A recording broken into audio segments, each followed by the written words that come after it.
امشب در 24 از سرگیری برنامه‌های ایران اینترنشنال از لندن. استودیوی بزرگتر و مجهزتر برای گزارش تازه‌ترین خبرهای جهان. بعد از نزدیک به 7 ماه وقفه به دلیل تهدیدهای امنیتی، دفتر جدید ایران اینترنشنال در پایتخت بریتانیا آغاز به کار کرد. نارضایتی مدیر کل آژانس بین‌المللی انرژی اتمی از روند اجرای مفاد توافق پارسال با تهران. رافائل گروسی گفته آژانس فقط با همکاری کامل به این نتیجه میرسه که برنامه هسته ایران صلح‌آمیزه. و افزایش نارضایتی عمومی در آمریکا از ادامه کمک‌های واشنگتن به اوکراین در جنگ با روسیه. واشنگتن پست میگه از هر 10 نفر آمریکایی 4 نفر از کمک‌های کشور به اوکراین انتقاد میکنه. از واشنگتن دی سی این 24 است با فرداد فرحزاد. بینندگان ایران اینترنشنال در ایران و سراسر جهان سلام و وقت بخیر. شبکه ایران اینترنشنال بعد از یک وقفه چند ماهه پخش برنامه‌هاش رو از استودیوی جدیدی در لندن از سر گرفته. محمود عنایت مدیر این شبکه به مناسبت از سرگیری فعالیت‌ها گفته بریتانیا خانه آزادی بیان و از سرگیری پخش برنامه‌های ایران اینترنشنال در لندن گواه اینه که این شبکه از خبررسانی مستقل و بدون سانسور به مردم ایران چشم‌پوشی نمی‌کنه. تصمیم به تعطیلی دفتر لندن بعد از اون گرفته شد که پلیس متروپولیتن لندن اعلام کرد که یک تبعی اتریشی به نام محمد حسین دوتایف به اتهام تلاش برای انجام جرائم مرتبط با عملیات تروریستی علیه ساختمان ایران اینترنشنال بازداشت شده. بعد از اون و با بالا گرفتن تهدیدها علیه ایران اینترنشنال و روزنامه نگارانش بود که پخش برنامه‌ها از دفتر لندن به اینجا در دفتر واشنگتن ما منتقل شد. مهدی پرپنچی مدیر ایران اینترنشنال در دفتر واشنگتن اینجا در استودیو با ماست. آقای پرپنچی گفتند که توافق کردید و تسامح کردید و اینکه الان استودیو قبلی هم بزرگتره. فردا جان شما در جریان هستی که اتفاقی که 28 بهمن ماه اشتباه نکنم افتاد 17 فوریه سال گذشته میلادی اتفاق ناگواری بود و از بعد حادثه در واقع ما مجبور شدیم که کل برنامه ها رو منتقل بکنیم به واشنگتن دی سی، ولی همه مخاطبان ما میدونن که ما حتی یک ثانیه هم بولتن های خبری ما، پخش خبر زنده ما متوقف نشد در طول این 7 ماه گذشته به رغم همه مشکلاتی که وجود داشت. خود شما اون هفته های ابتدایی من یادم بعضی روزا 13 ساعت 14 ساعت پشت سر هم روی ست بودی و داشتی اجرا می‌کردی که واقعا یک کار طاقت فرسای بی‌انصافیه به یه تعبیر کاری که شما اون موقع می‌کردید، ولی خب ما این کار رو انجام دادیم و من خوشحالم از این بابت و فکر می‌کنم که بینندگان ما تصدیق خواهند کرد که اتفاقی که افتاد واقعا یک کاری بود که حالا خیلی نمیخوام حمله بر خودستایی و اینها بشه، ولی واقعا نزدیک به معجزه بود. ما نذاشتیم که برنامه‌ها از ایر بیفته، پخش خبر متوقف بشه به رغم تهدیدهای جدی امنیتی که پلیس ضد ترور بریتانیا در واقع به ما گفته بود، به ما دستور دادن که دفتر رو باید ببندیم به دلیل خطراتی که وجود داشت، خطرات جانی که برای همکاران ما و همینطور ساختمان‌های مجاور، افرادی که در اون مجتمع کار میکردن. ولی ما خب تسلیم نشدیم و این فکر میکنم یک برگ افتخاری هست، نه برای ما، برای روزنامه‌نگاری ایران. من فکر میکنم اینکه جمهوری اسلامی در تمام این سالها اون مثل یک هشت‌پایی که این بازوهای سانسورش دونه دونه تمام این رسانه‌ها در داخل کشور رو اگر نگیم خفه کرده، ولی دست کم به هر حال همه میدونن متاسفانه به رغم تلاش‌های که همکارای ما در داخل ایران روزنامه‌نگارا منظورم هست انجام میدن، ولی خب تنگناها و محدودیت‌ها به قدری زیاده و جمهوری اسلامی خو کرده، یعنی خو گرفته به این کار، اینکه شما میتونی رسانه رو متوقف بکنی و نمونه‌شو در نیویورک هم دیدیم متاسفانه بله. ولی خب واقعیت اینه که این عادت امیدوارم به تدریج ترک بشه. وظیفه ما به عنوان یک روزنامه‌نگار مقاومت هست و ما این کار رو انجام دادیم و من معتقدم که به تدریج امیدوارم که جمهوری اسلامی هم حالا یا در رویکردهای خودشون تجدید نظر بکنن یا مجبور شن که ترک عادت بکنن، به خاطر اینکه رسانه متوقف نخواهد شد و ما به اون وعده‌ای که به مخاطبان خودمون 7 ماه پیش دادیم موقعی که اتفاقات من همینجا اتفاق اومدم و با شما صحبت کردم و گفتم که یک تمهید موقت هست. ما در لندن ادامه خواهیم داد کارمون رو و من خوشحالم که امروز این وعده به تحقق پیوست. انصافا اون اول که این اتفاق افتاد بالاخره برای خود ماها هم یک شوکی بود دیگه. یک عملیات گسترده در لندن به استودیوی نسبتا کوچکتر ما اینجا در واشنگتن منتقل شد. انتقاداتی هم حتی همون موقع به پلیس بریتانیا شاید وارد میشد که چرا آنطور که باید و شاید از ما محافظت نکرد. اما از انصاف نگذریم، حالا بعد از چند ماه بالاخره این شرایط رو نیروهای امنیتی در بریتانیا فراهم کردن که همکاران ما بتونن در امنیت اونجا فعالیتشون رو ادامه بدن و این در خود بیانیه‌ای که محمود عنایت مدیر عامل ایران اینترنشنال هم منتشر کرد منعکس هست که بریتانیا خانه امنی برای آزادی بیان. آقای عنایت به درستی در واقع اشاره کردن که ما تسلیم سانسور نخواهیم شد و اینکه حالا شما گفتید ببینید با اینکه من میگم این بی سابقه است به خاطر اینکه در جهان آزاد شما در مثلا برلین، نمیدونم پاریس، لندن، واشنگتن چون این چیزی بی سابقه است. این اتفاق نیفتاده که یک رسانه مجبور به توقف کارش بشه، چون مثلا لندن واقعا گهواره روزنامه‌نگاری و مهد آزادی رسانه و آزادی مطبوعات هست. ولی ما وقتی میگیم که مهد آزادی مطبوعات هست داریم راجع به قوانین صحبت میکنیم، قوانینی که حمایت میکنن و افرادی که حالا چه سیاستمدار یا کسانی که خب همه جا هست آدمایی که از ژورنالیسم آزاد، از روزنامه‌نگاری آزاد خوششون نمیاد، منتها خب قوانین اجازه نمیده بهشون که تعرض بکنن. ولی شما دارید راجع به یک دولتی صحبت میکنید که به قوانین هیچ اعتنایی نداره، یعنی حتی قوانین جمهوری اسلامی حتی قوانین خودش رو هم رعایت نمیکنه، چه برسه به اینکه مثلا ما داریم راجع به قوانین فرض کنید بریتانیا صحبت میکنیم.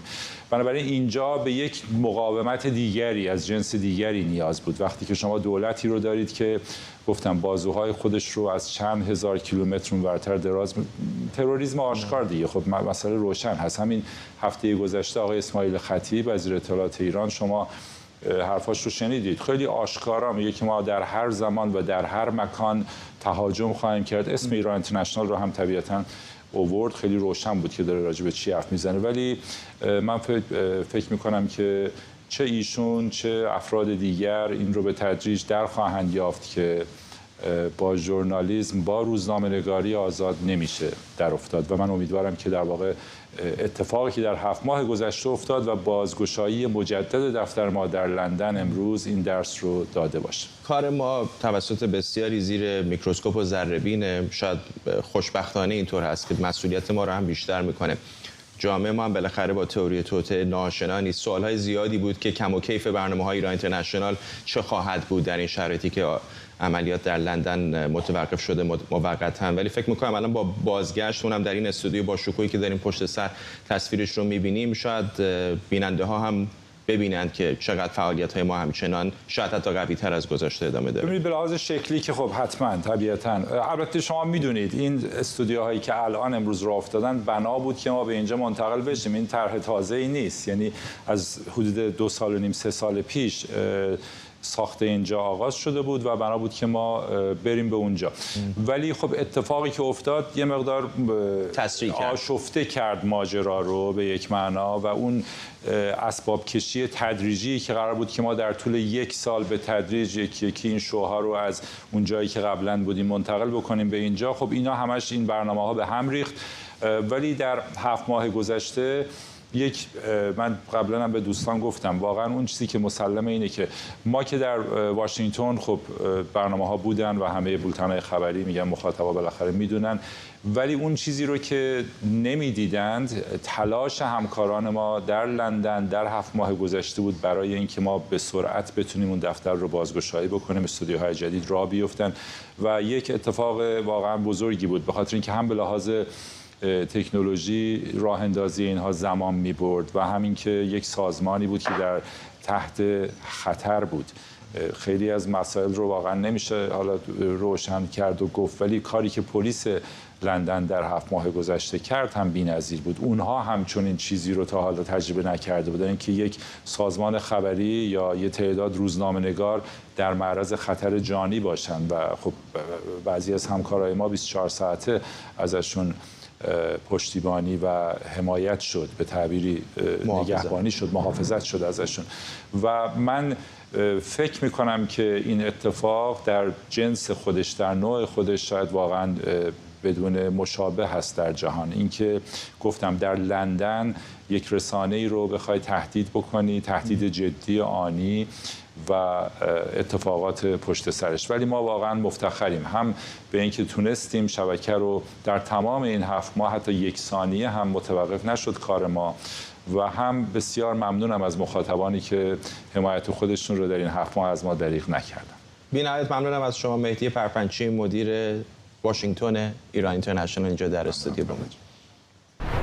همونطور که گفته شد بعد از وقفه تقریبا 7 ماهه بالاخره پخش برنامه‌های ایران اینترنشنال از مقر ما در بریتانیا هم از امروز شروع شد. بهروز تورانی روزنامه‌نگار و نویسنده در حوزه رسانه از ریدینگ با ماست. آقای تورانی، درسته که همونطور که آقای پرپنچی هم اشاره کردن در این 7 ماه گذشته حتی 1 ثانیه هم برنامه‌های ما متوقف نشد، ولی بالاخره فشار سنگینی بود بر دفتر واشنگتن دی سی و همینطور بر بسیاری از روزنامه‌نگارانی که مجبور بودن در این چند ماه گذشته یا از خانه کار بکنن یا در یک فضای محدودتری کار بکنن. چقدر مهم می‌بینید بازگشت ایران اینترنشنال رو به لندن؟ سلام بر شما. اول اجازه بدید که من چند تا تبریک باید به شما بگم. این که دفتر لندن مجددا باز شده، خب این خیلی خوبه، پیام خیلی مهم رسانه‌ای و پیام خیلی مهم سیاسی درش هست و من مطمئنم اونهایی که باید این پیام رو بگیرن میگیرن. و البته گفتند، آقای پرپنچی گفتند، شما هم گفتید که نیروهای امنیتی بریتانیا و پلیس متروپولیتن واقعا زحمت کشیدن، کار بزرگ کردن. این باز شدن دفتر یک تبریک داره. اینی که شما در واشنگتن و مجموعه همکارانتون تونستید در این مدت 7 ماه این احساس رو به ما بینندگان بدید که این کانال همچنان برقراره، این شبکه همچنان برقراره، به همون خوبی شاید قوی‌تر از اون داره کار میکنه و باز فردا که دفتر لندن روز دومش خواهد بود در این دوره جدید باز قوی‌تر خواهد بود. و همینطور تبریک سوم رو من به عنوان کسی که علاقه‌مندم به کار روزنامه‌نگاری و به جامعه روزنامه‌نگاری ایران از این نظر میخوام بهتون بگم که دیدم تعدادشون کم بود ولی احتمالاً باز هم خواهند اومد. از رسانه‌های دیگر به شما تبریک گفته بودند. این خیلی جای امیدواری داره که این رقابت‌های بعضی مواقع خیلی اون که اونطوری که آدم دلش میخواد نیست. این رقابت ها وجود نداره و رقابت سازنده و دوستانه وجود داره. ضمن این که همه در رسانه های دیگه متوجه هستند که اگر تهدید متوجه ایران اینترنشنال بود، این تهدید متوجه یک شبکه خاص نبود، متوجه روزنامه نگاری آزاد بود.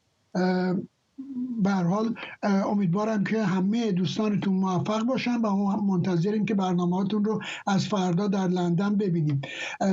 چیزی که من رو همیشه درباره کار دوستان شما، همکاران شما در ایران اینترنشنال امیدوار میکنه این است که من تقریبا شاید بگم 80-90% همکاران شما رو به شکل‌های مختلف دیدم و میشناسم، با تحریریه‌های دیگه هم آشنا هستم.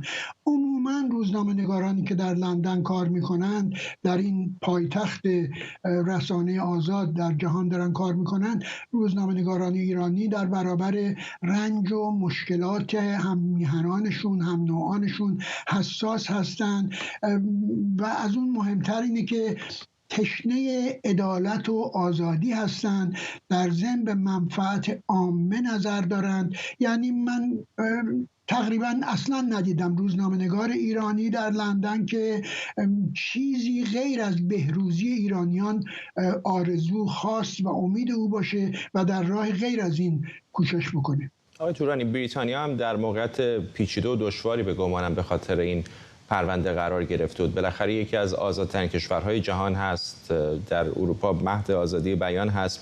تهدیدات جدی از طرف مقامات جمهوری اسلامی به عیان متوجه ما و همکارانمون بوده. همین تازگی دوباره سخنگوی سپاه پاسداران گفته که سوء استفاده میکنن شبکه‌های مثل ایران اینترنشنال از خلاهای ساده و اغتشاش به راه میاندازن. اگر در طولانی مدت ایران اینترنشنال به گمانم نمیتونست برگرده به لندن، برای خود وجهه بریتانیا هم جالب نمی بود. فکر میکنم که الان کسانی که مسئول این کار بودن، یعنی مسئول ایجاد امنیت برای کارکنان و روزنامه‌نگاران ایرانی بودن در لندن، الان خودشون هم به کاری که تا امروز کردن مفتخر هستند. در ضمن این بیانیه جدیدی که امروز در تهران منتشر شد، به نظر من که به عنوان یک غریبه از بیرون نگاه میکنم به موضوع، شاید یک قدم صحیح باشه نسبت به آنچه که در گذشته گفته شده و دیده شده. ببینید آقای شریف، معمولا در سابقهش ما اینطور میبینیم که هر جایی که قدمی به اشتباه برداشته شده، بعداً اگر قرار تصحیح بشه به ایشون محول میشه که این تصحیح رو بکنه. اون چه که من از گفته ایشون برداشت کردم این است که الان تصمیم دارند که پیام رسانه‌ای را با پیام رسانه‌ای پاسخ بدن. خب این خیلی خوبه، این خیلی خوبه. ولی اون که شما فرمودید که متهم میکنن به شورش و اینها، خب این دلایل مختلف داره.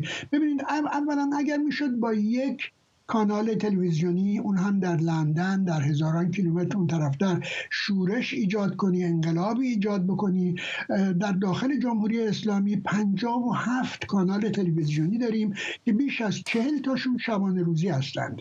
خب اینها نتونستند که جلوی آنچه را که اونها آشوب مینامند بگیرند، نتوانستند در جای دیگری در جهان به کمک رسانه آشوبی ایجاد بکنند.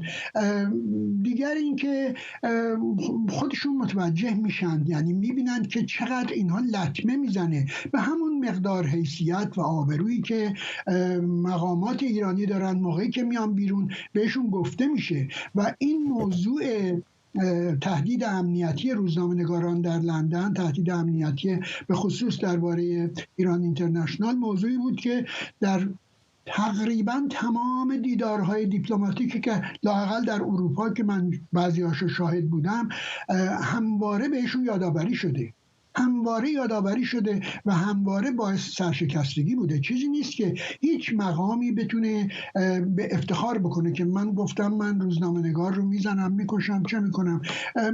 اشکال ایران اینه که هر کسی درباره هر چیزی صحبت میکنه، یعنی همه درباره همه امور صحبت میکنن. آقای شریف به نظر من درست ترین کسی بود که درباره شغل خودش، درباره کاری که به اون مربوط بود تخصص داشت صحبت کرد و حرف معقول تری نسبت به آنچه که در گذشته گفته میشد بیان کرد. به نظر من همه، هم روزنامه‌نگاران و هم کسانی که احاطه بیشتری به این موضوع دارند، باید این پیام رو بهش توجه بکنن. من نمیگم کامل فکر بکنن که دیگه تهدید از بین رفت، نه خیر، تهدید هست، هر روز هست، همواره هست.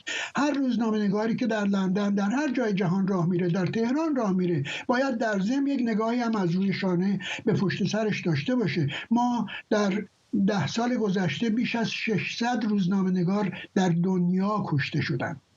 در ایران تعداد کشته شدگان به 600 نفر نمیرسه، ولی کسانی که گرفتاری براشون پیش اومده متاسفانه خب تعداد زیاد هست. همه میدونن، همه حساس هستن به اینی که روزنامه‌نگاری آزاد هزینه داره برای روزنامه‌نگار. روزنامه‌نگاری شما بهتر از من میدونید یک شغلی است که یا شما عاشقش هستید و در این شغل هستید و این شغل رو دوست دارید و از انجامش لذت میبرید، یا اگر اینطور نیست بعد از یک مدت کوتاهی، بعد از چند ماه، چند هفته اون کار رو رها میکنید و میرید. و من مطمئنم که این مجموع این اتفاق در تقویت روزنامه‌نگاری آزاد در میان ایرانیان تاثیر مثبتی داشته و در ضمن خیلی خوشحالم که یک عده‌ای از دوستان من که در رسانه کار میکنن در لندن حالا در جای بهتر، امن‌تر و زیباتری کار میکنن و مطمئنم حاصل کارشون هم بهتر خواهد شد. ممنونم از شما. بهروز تورانی، روزنامه‌نگار و نویسنده در حوزه رسانه از ریدینگ. مدیر کل آژانس بین‌المللی انرژی اتمی گفته از روند اجرای مفاد توافق اسفند ماه پارسال میان آژانس و جمهوری اسلامی رضایت نداره. رافائل گروسی در جریان یک کنفرانس در وین گفت پیشرفت مورد انتظار او در زمینه اجرای توافق در چند ماه گذشته بین آژانس و تهران حاصل نشده. گروسی گفته مسائل مهم توافقات پادمانی یا پیمان منع گسترش سلاح‌های هسته‌ای با ایران به رغم گذشت چندین سال هنوز باقی مونده. به گفته گروسی فقط همکاری کامل ایران و دستیابی به نتایج ملموس در این زمینه میتونه ما رو از ماهیت صلح‌آمیز بودن برنامه هسته ایران مطمئن کنه. با توجه به تعهدات پادمانی جمهوری اسلامی در چارچوب پیمان منع گسترش سلاح هسته‌ای باید تکرار کنم که مسائل مهمی بعد از چند سال هنوز حل نشده باقی مونده. پیشرفت مورد انتظار در زمینه اجرای توافق چند ماه گذشته میان آژانس و تهران هم حاصل نشده. آژانس و من به طور فعال با ایران در ارتباط بوده و آماده کار برای حل و فصل مسائل پادمانی هستیم. اما فقط همکاری کامل ایران و دستیابی به نتایج ملموس در این زمینه میتونه ما را از ماهیت صلح آمیز بودن برنامه هسته ایران مطمئن کنه. شهیر شهید ثالث روزنامه‌نگار و تحلیلگر مسائل سیاسی از آلبرتا کانادا با ماست. آقای شهید ثالث، این یک دیپلمات غربی، وزیر خارجه بریتانیا، ایالات متحده، فرانسه یا آلمان نیست. آقای گروسی یک چهره غیر سیاسی فنی است، رئیس آژانس بین‌المللی انرژی اتمی و نگرانی‌های این چنینی درباره برنامه هسته ایران مطرح میکنه. اگر او چنین میگه، طرفایی که خصومت هم دارن بالاخره تا اندازه‌ای با جمهوری اسلامی چه خواهند گفت؟ میدونین که به اصطلاح جمهوری اسلامی از پاسخ دادن به بعضی از سوالات آژانس تقریبا میشه گفت خودداری کرده. یه موردش که اون دو تا سایتی هستش که مواد رادیواکتیو درش پیدا شد، اورانیوم دستکاری شده، به قول خودشون من مید یورانیوم درش پیدا شد، که آژانس از اینا توضیح میخواد که چرا اینا اونجا پیدا شده و توضیحی هم ندادن. این یکی از مشکلات هستش. مشکل دیگه هم مسئله دوربینا هستش که خب برداشته شده و دیگه کار نمیکنه. آقای گروسی هم از این مسئله شکایت داره.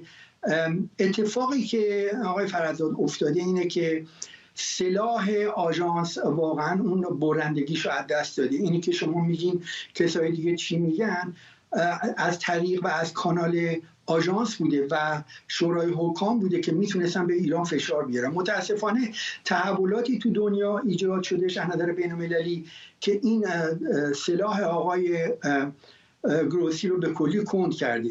یکی جنگ اوکراین هستش که روسیه رو در مقابل غرب قرار داده و مسئله دیگه درگیری و تنشی هستش که بین آمریکا و چین ایجاد شده. در واقع یه بلوک بندی اعلام نشده‌ای بین چین و روسیه با غرب ایجاد شده که دیگه شورای حکام به فرض هم که اگر بخواد اقدامی علیه ایران بکنه، مثلا در حادترین حالت بخواد پرونده ایران رو به شورای امنیت بفرسته، هیچ اتفاقی اونجا علیه ایران نخواهد افتاد، برای اینکه این دو کشور اونجا هستن و هر اقدامی رو در اونجا وتو خواهند کرد. این با مسئله مکانیزم ماشه اشتباه نشه. مکانیزم ماشه در چارچوب برجام هستش، به کلی با آژانس فرق میکنه و اونجا کشورهای اروپایی میتونن این رو ببرن به شورای امنیت و اونجا بدون اینکه رأی گیری بشه تمام اون 5 قطعنامه 2 مرتبه 5 قطعنامه تحریمی برمیگرده. در نتیجه در موضع ضعف قرار داره. آژانس در موضع ضعف قرار داره، غرب در موضع ضعف قرار داره، مگه اینکه بخوان از مکانیزم دیگه یا مکانیزم ماشه استفاده بکنن. ولی از طریق آژانس الان فعلا ایران به اصطلاح دست بالا رو داره. ممنونم از شما. شهیر شهید ثالث، روزنامه‌نگار و تحلیلگر مسائل سیاسی از آلبرتا کانادا. عربستان سعودی میگه به نظارت محدود آژانس بین‌المللی انرژی اتمی بر فعالیت‌های هسته‌ایش پایان میده و مطابق خواست آژانس فعالیت‌های هسته‌ایش رو به بالاترین سطح همکاری ارتقا میده که آژانس سالها از این کشور خواسته بود. وزیر انرژی عربستان با اعلام این موضوع گفته برنامه اتمی نوپایی که این کشور شروع کرده شامل فعالیت‌های مثل غنیسازی اورانیوم. رویترز میگه ریاض بارها اعلام کرده اگر رقیب منطقه‌ای یعنی ایران به سلاح هسته‌ای دست پیدا کنه، عربستان هم سلاح هسته‌ای تولید میکنه. بعضی ناظران سیاسی میگن آغاز فعالیت‌های غنیسازی اورانیوم در عربستان سعودی نگرانی از آغاز رقابت هسته‌ای میان این کشور و ایران رو افزایش میده. شکریا برادوس، پژوهشگر امنیت بین‌المللی و سیاست خارجی از لس آنجلس با ماست. خانم برادوس، سالها بسیاری از ناظران به خصوص در غرب میگفتند که با افزایش برنامه‌های هسته ایران، با توسعه این برنامه‌ها، این نگرانی وجود داره که وارد یک رقابت منطقه‌ای بشیم. حالا درسته که سعودی‌ها حرف از صلح‌آمیز بودن برنامه‌شون میزنن، حرف از نظارت کامل آژانس بین‌المللی هسته‌ای میزنن، حتی در این توافق احتمالی با اسرائیل حرف از همکاری با اسرائیل میزنن، ولی بالاخره به سمت اون توانایی دارن میرن. رفتن به سمت اون توانایی چقدر به نظرتون دوباره این نگرانی‌ها رو میتونه پررنگ بکنه که وارد یک رقابت هسته‌ای در منطقه بشیم؟ البته این نگرانی‌ها در مورد برنامه هسته‌ای عربستان جدید نیست. مثلا 2018 بود در کنفرانس دبی اولین بار عربستان در مورد این که اگر ایران به بمب اتمی برسه ما هم بمب اتمی خواهیم ساخت رو اینو گفتن علنا، یعنی گفتن در مورد که بمب اتمی میسازیم. مثلا جمهوری اسلامی نمیگه ما فتوا دادیم نمیسازیم، این چیزی است مثلا مصالحت آمیزه، یعنی اینو آشکارا گفتن. یا در راپورت هایی که هم نیویورک تایمز هم وال استریت جورنال در مورد برنامه هسته‌ای عربستان سعودی چاپ کردن، مخصوصا مال وال استریت جورنال 2020 آگوستش، در مورد این صحبت کردن که اصلا چین کمک کرده در صحرای عربستان. اینجا یک تأسیساتی وجود داره که داره کیک زرد درست میکنه که برای غنیسازی آماده میکنه. یا موردی که خب میدونیم وقتی که خان کسی که سانتریفیوژ ها رو به ایران و کره شمالی و به لیبی فروخت کسی بود که روابط عربستان و پاکستان روابط قدیمی و قوی‌تر از تمام این سه اکتور هاست. برای همین هم گزارش‌ها در مورد وجود داشته که خان حتما این سانتریفیوژ ها یا این علم رو به عربستان که خب یکی از یاران پاکستان بوده 100% فروخته، ولی علنا نگفتن عربستان که این بمب یا این برنامه هسته‌ای رو جلو می‌بریم. یعنی غیر علنی این موضوع بوده که چهارمین کشور عربستان بوده است. ولی در موردی که خب الان داریم در مورد این صحبت می‌کنیم که عربستان از یه طرف می‌خواد توافقات صلح بین عربستان و اسرائیل به وجود بیاد و این کارت گذاشته رو میز برای بایدن که شما باید قبول کنی و همکاری کنین. گرچه خب الان هم مشکل برای اداره بایدن و دولت آمریکا پیش میاد، اگه شما قبول نمی‌کنید و عربستان همکاری کنید، اینجا عربستان میتونه همین گزارشاتی که نشون میده از چین کمک بگیره. از یه طرف این کارتی که اومده رو میز گفتگو باعث شده که دوباره این برنامه و موضوع برنامه هسته‌ای عربستان قوی‌تر بشه. و چرا عربستان بهانه‌اش عربستان میگه خب اگه من انرژی هسته‌ای در داخل داشته باشم میتونم نفت بیشتری صادر کنم، یعنی از نظر اقتصادی میتونم به اقتصاد هم انرژی که بایدن دوباره ارزان کردن قیمتش هست کمک کنم. اسرائیل چی میگه؟ خب از این طرف میدونیم اسرائیل نذاش اردن 2009 به برنامه هسته‌ای برسه، آمریکا سعی کرد امارات منصرف کنه از چنین برنامه‌ای. اسرائیلیا و آرگومنت یا بحثی که دارن میگن خب اگه عربستان داشت این چنین نیرویی داشته باشه، ریاکتورهایی داشته باشه، میتونه راحت مورد حمله موشک‌های حوثی‌های یمنی که خانم برادوس الان اماراتی‌ها به کمک کره جنوبی دارن چنین کاری میکنن ولی برنامه غنیسازی ندارن. یک سوال بزرگ ممکنه این باشه که خب عربستان سعودی برخلاف جمهوری اسلامی کشور منزوی نیست، روابط حسنه‌ای به خصوص با شرکای غربیش داره، چرا به دنبال برنامه غنیسازی؟ میتونه سوخت رو از کشورهای دوستش بگیره.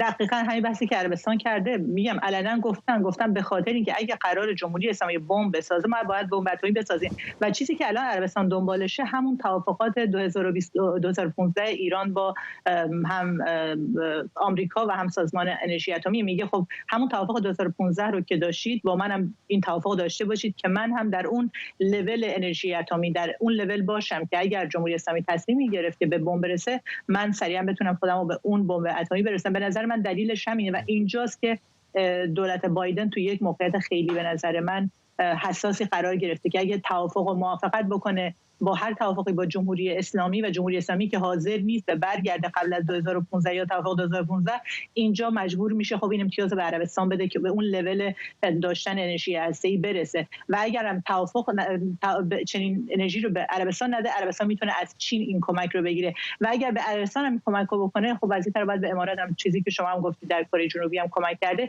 اینجاست که ما درست برمیگردیم حرف اول شما، اینجاست این رو در روی انرژی هسته‌ای و اومدن این دعواها این درگیری‌ها در خاورمیانه که میدونیم خیلی وقت در مورد این بحث شده که اگه جمهوری اسلامی دارای چنین بمبی باشه برای امنیت خاورمیانه، برای رقابت نیروهای انرژی هسته‌ای و ساختن بمب هسته‌ای اینجا خطرناک میشه که فقط عربستان هم نیست، ترکیه هم فراموش نکنیم. ترکیه هم با همکاری روسیه داره راکتورهای خودش رو داره آماده میکنه که روسیه گفته 2024 ترکیه جزئی از این انرژی هسته‌ای صلح‌آمیز. حالا بماند که می‌دونید بعد از جنگ اوکراین در همین سال بوده که آمریکا اومده یک استثناءاتی برای فرانسه، آلمان، بریتانیا برای انرژی هسته‌ای صلح‌آمیز یک استثناءاتی گذاشته، چون که طبق قانون خود آمریکا که با 23 کشور امضا کرده هیچ کدوم از اینها نباید غنی‌سازی انرژی هسته‌ای نباید صورت می‌گرفت، که الان به خاطر انرژی و ضعف انرژی اینا رو اومدن این قانون رو زیر پا گذاشتن یا استثناءاتی درست کردن که همون برای هند هم چنین استثناءاتی رو درست کرده بودن قبلا. ممنونم از شما. شکریا برادوس، پژوهشگر امنیت بین‌الملل و سیاست خارجی از واشنگتن که اشتباهاً اول گفتم از لس آنجلس با ما. طبق نظرسنجی مشترک واشنگتن پست و ABC نیوز بیش از 40% مردم آمریکا معتقدند کمک‌های واشنگتن به اوکراین در جنگ برابر روسیه بسیار زیاده. افزایش مخالفت شهروندان آمریکایی با کمک‌های نظامی دولت بایدن به اوکراین در حالیه که حدود 7 ماه پیش فقط حدود 1/3 آمریکایی‌ها با این اقدام مخالف بودند. در این حال هنوز نیمی از مردم کشور معتقدند که اقدامات آمریکا در این زمینه کافی یا حتی کمه. هفته گذشته هم جو بایدن در جریان سفر زلنسکی به آمریکا از کنگره درخواست کرد 24 میلیارد دلار دیگر رو برای حمایت از اوکراین تصویب کنه. آمریکا تا به حال حدود 110 میلیارد دلار به اوکراین کمک کرده. محمد قائدی، مدرس علوم سیاسی و روابط بین‌الملل در دانشگاه جورج واشنگتن اینجا در استودیو با ماست. قائدی، همین هفته 3 سناتور ارشد آمریکایی هم از حزب جمهوری‌خواه هم از حزب دموکرات به کیف رفتن برای به نظر میاد بخشش همین متقاعد کردن آمریکایی‌ها که مهم هست کمک نظامی و کمک مالی همچنان به اوکراین در این جنگ با روسیه. ولی نظرسنجی‌ها داریم نشون میده که تعداد زیادی از آمریکایی‌ها به خصوص با این بحران اقتصادی که در داخل کشور هم هست دودل هستن که آیا واقعا شایسته و بایسته است این میزان کمک به اوکراین یا نه. درود به شما و مخاطبین برنامه. درست میگید، مخصوصا اهمیت این نظرسنجی زمانی بیشتر میشه فهمید که این نظرسنجی رو 2 مؤسسه یعنی واشنگتن پست و ABC نیوز که گرایش‌های چپ و لیبرال دارن انجام دادن. یعنی کاری نیست که فاکس نیوز انجام داده باشه نظرسنجی رو. و البته انصافا اینجا در آمریکا معمولا نظرسنجی‌ها واقعا علمی هست، حالا چه فاکس انجام بده چه MBC. درسته که حالا گرایش‌های ادیتوریال ممکنه داشته باشن ولی تو کار علمی معمولا دقیق هستن. درسته و موافقم. متهم همیشه مخالفین این اتهامو میزنن که خب این نظرسنجی معتبر ممکنه نباشه یا کمتر اعتبار داشته باشه. اما در مورد موضوعی که گفتید، بیش از این که من معتقدم که هر رئیس جمهوری چه ترامپ چه بایدن در کاخ سفید باشه، کمک‌های آمریکا به اوکراین متوقف نمیشه. اوکراین داره به نیابت از آمریکا در خاک خودش میجنگه و در واقع روسیه داره منابع خودش رو، منابعی که میتونه در جنگ با آمریکا یا کشورهای غربی به کار گرفته بشه رو اونجا داره از بین میبره و نباید پیروز این جنگ در واقع روسیه بیرون بیاد از نظر آمریکایی‌ها. بنابراین فرقی نمی‌کنه که یک جمهوری‌خواه در سر کار باشه یا یک در واقع دموکرات. منتها توی هفته‌های گذشته ما داریم می‌بینیم که لفاظی‌ها یا رتوریک‌هایی که ریپابلیکن جمهوری‌خواه به کار میبرن بر علیه آقای اوکراین در این رو در یک بازی انتخاباتی در واقع میکشونن که رأی اوکراین رو، رأی آقای بایدن رو در واقع پایین بیارن. آقای کوین مکارتی در کنگره دیدیم که چطور در واقع مخالفت میکنه، در حالی که اساسا فرقی نمیکنه چه کسی باشه. ولی یه صدا نیستم. مثلا همین سفری که گفتم لینزی گرام، سناتور دیگر جمهوری‌خواه، گفت ببینید ما 5% بودجه نظامی رو اختصاص دادیم، در عوضش 50% ارتش روسیه رو تضعیف کردیم. درسته، یک اختلافی وجود داره، اما اگر که شما به کاندیداهای حزب جمهوری‌خواه نگاه کنیم، الان 2 نفر از این کاندیداها یعنی کریس کریستی و آقای مایک پنس سفر کردن به اوکراین. بیشتر کاندیداها حمایت میکنن.